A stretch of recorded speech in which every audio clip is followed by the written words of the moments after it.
Norwegian Cruise Line has heard some of your feedback and they're making some changes. Let's get into it. Before you get all excited and get it wrong, let me just tell you now, not including the Starbucks. So I'm sorry. Don't get mad at me, but they're just not doing it.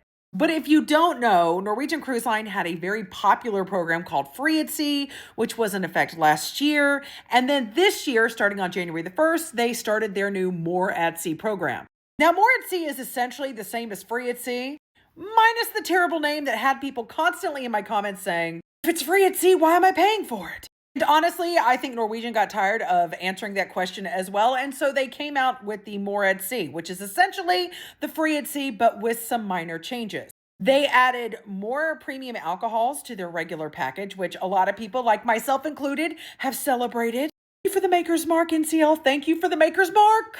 Then also they did away with the a la carte pricing that was in the restaurants, which I absolutely hated, and changed it to a flat fee. However, there were some changes that were not met with much enthusiasm from NCL guests. One of these things was they did away with the Premium Plus package that you could buy on top of the Free at Sea, which gave you basically higher end liquors, included Starbucks, I think included bottled water, and also gave you unlimited internet. Now these things have had to be purchased individually, and a lot of people have been upset about it. But one of the biggest complaints came from cruisers who were on sailings for 12 days or longer. With the old Free at Sea program, guests who sailed for 12 nights or longer were given 300 minutes of included internet per person, but that was reduced to 150 minutes per person with the new More at Sea program, and a lot of people were super upset about it. And it appears that Norwegian Cruise Line actually listened. According to John Chernesky, the Senior Vice President of Sales in North America, he says that NCL listens and evolves.